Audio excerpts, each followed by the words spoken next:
These are the times of broader highways and narrower viewpoints. Highway બધા પોળા થતા ગયા, દ્રષ્ટિકોણ સંકુચિત થતા ગયા. હું કહું એ સાચું, મારો અભિપ્રાય શ્રેષ્ઠ. તકરારથી માંડીને યુદ્ધ આ અભિગમથી ચાલે છે. These are the times of high-rise buildings but low-rise characters. મકાનો બહુ ઊંચા થતા ગયા અને ચારિત્ર બધા નિમ્ન થતા ગયા. These are the times of sometimes good profits in businesses but shallow relationships. ધંધામાં પણ આપણા ઘણી વખત પ્રોફિટ સારો થતો ગયો પણ સંબંધો બહુ છીછરા થઈ ગયા. કામ પૂરું થયું, સ્વાર્થ પૂરો થયો એટલે હાથ ઊંચો કરવાની પણ આપણને તકલીફ પડે. હાય ને બાય કહેવામાં. These are the times where man has gone all the way to the moon and has come back. But he finds it difficult to cross the road and meet the new neighbor, especially in your country. પડોશમાં કોણ રહે છે એની ખબર ના હોય. Road cross કરીને સામે કોઈ નવા પડોશી આવીએ છે તો આપણે જરા પરિચય કેળવીએ. એ બધી ભાવનાઓ અને લાગણીઓ ઓછી થતી જાય છે.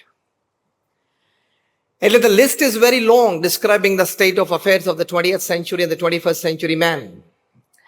But they say, in short, that these are the times where we have much to show in the show window and nothing in the stock room. દેખાડવા માટે આપણી પાસે ઘણી બધી વાતો છે, પણ બુદ્ધિમાં પવિત્ર વિચારો અને મનમાં શુદ્ધ ભાવનાઓ દિવસે દિવસે ઓછી થતી જાય છે. એવી પરિસ્થિતિ ને એવા સંજોગોમાં આપણે રહીએ છીએ એટલે કાર્યક્ષેત્રમાં પણ તણાવ, સ્ટ્રેસ જન્મવાનો, સંબંધોમાં, સોશિયલ રિલેશનશિપ્સમાં પણ સ્ટ્રેસ આવવાનો, વ્યક્તિગત જીવનમાં પણ વિચાર અને વર્તન સંબંધી રોંગ સિલેક્શન એટલે પણ સ્ટ્રેસ આવવાનો. ખાવા પીવાની આપણી આદતો ખોટી છે એનાથી શારીરિક તકલીફો ઊભી થાય એટલે પણ સ્ટ્રેસ આવવાનો. અને આપણે ઈગો ઇન્ફ્લેટ કરીને બેઠા હોઈએ કે I should be the centre point of my group એટલે પણ સ્ટ્રેસ આવવાનો. સ્ટ્રેસ જન્મવાની અનેક જગ્યાઓ છે. If you are not careful about it, if you are not introspective, પ્રશ્ન આવે. અને તણાવ જ્યારે જન્મે ત્યારે પોતાની જાતને સંભાળવી અત્યંત અઘરી પડે. નોર્મલ ડેફિનેશન સ્ટ્રેસની એવી છે કે it's an experience of depression, experience of a bout of anger, it's an experience of frustration, anxiety. અને તમને આશ્ચર્ય થશે કે વર્લ્ડ હેલ્થ ઓર્ગેનાઇઝેશનના સ્ટેટિસ્ટિક્સ પ્રમાણે at any given time upon this planet 340 million people, they suffer from some kind of stress. 34 crore લોકો કોકના કોક પ્રકારના સ્ટ્રેસમાંથી પસાર ગમે તે ક્ષણે થઈ રહ્યા છે. એમાંથી WHO એ કહ્યું કે 20 million sufferers એટલે લગભગ 2 કરોડ થયા. They try to commit suicide every year. હવે એમાંથી કેટલા સક્સેસફુલ જાય છે અને કેટલા બચી જાય છે ખબર નથી, પણ આ વાસ્તવિક પરિસ્થિતિ છે. તમને આશ્ચર્ય થશે કે કેનેડામાં મોન્ટ્રિયલ યુનિવર્સિટી છે, એમાં ઇન્ટરનેશનલ ઇન્સ્ટિટ્યૂટ ઓફ સ્ટ્રેસ આખું સ્પેશિયલ ડિપાર્ટમેન્ટ છે. એમાં 1.5 લાખ પુસ્તકો સ્ટ્રેસ ઉપર છે. 1.5 લાખ બુક્સ ઓન સ્ટ્રેસ. આખી લાઇબ્રેરી સ્પેશિયલ એની માટે જ છે. આ કેટલો કિલિંગ ડિઝીઝ હશે અને કેટલા બધા સફરર્સ હશે એ આ સ્ટેટિસ્ટિક્સ પરથી પણ આપણને ખબર પડે. અને આ જે લાઇબ્રેરી ઊભી થઈ છે એની પરથી પણ આપણને ખબર પડે છે. આ એક વાસ્તવિક છે, એક હકીકત છે. સભામાં આપણે કોઈને આંગળી ઊંચી કરાવતા નથી, પણ જ્યારે હું આ પ્રશ્ન પૂછીશ ત્યારે તમને બધાને મનમાં તો એકવાર તમે હા પાડશો કે have you ever at any time in your life gone through depression or stress? તમે બધા જ આ પ્રશ્નમાં હા પાડશો. Stress is inevitable. Management is compulsory. જીવનમાં સ્ટ્રેસ, તણાવ આવવાનો જ, કારણ કે માણસનું મન છે. પણ એને મેનેજ કરવું ને એ કળા આપણે શીખવી લેવી પડે. એ કળા શીખીએ તો જીવન સારી રીતે આપણે જીવી શકીએ. તો પ્રથમ અગત્યની વાત છે work related stress, work place ઉપરનો સ્ટ્રેસ,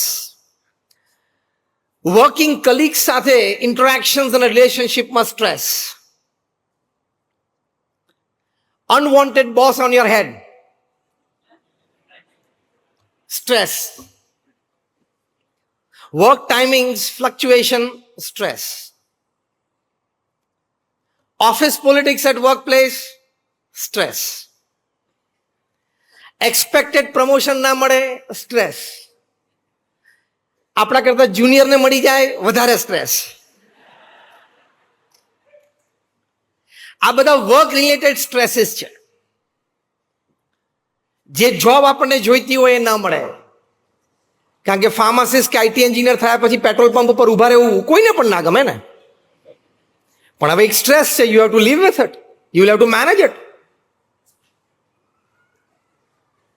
એટલે આ બધા વર્ક રિલેટેડ સ્ટ્રેસીસ છે which each and every person upon this earth goes through. બધા એમાંથી પસાર થવા. એટલે પહેલું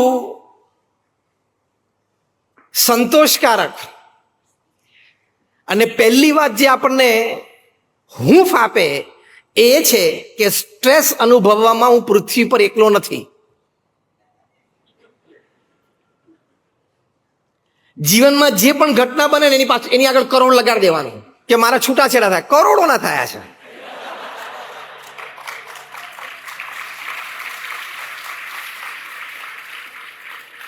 કદાચ ભૂલથી થઈ જાય તો એ વખતે હસી લેજો આવી રીતે. I am just joking, take it lighter one. કદાચ જોબ જાય તો પૃથ્વી પર કરોડોની જોબ ગઈ છે, એમાં કઈ તારી સાથે કઈ નવું નથી થયું. તારા બિઝનેસમાં લોસ જાય તો કરોડોને બિઝનેસમાં લોસીસ ગયા છે, તારી સાથે કઈ નવું નથી થયું.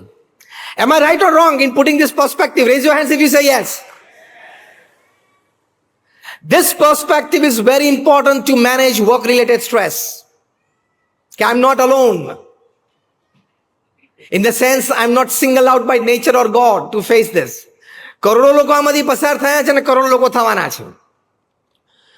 એટલે પહેલી આ એક સમજણ અને સ્વીકાર તો તમને હૂંફ મળે.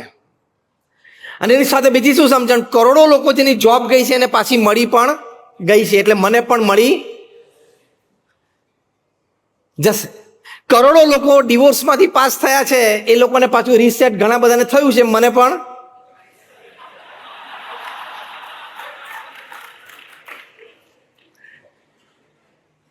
એટલે in this flow I am not singled out by nature and God. આ પહેલી હૂંફ તમને મળી જાય. Millions have passed through this, millions will pass through this. એ પહેલી હૂંફ છે.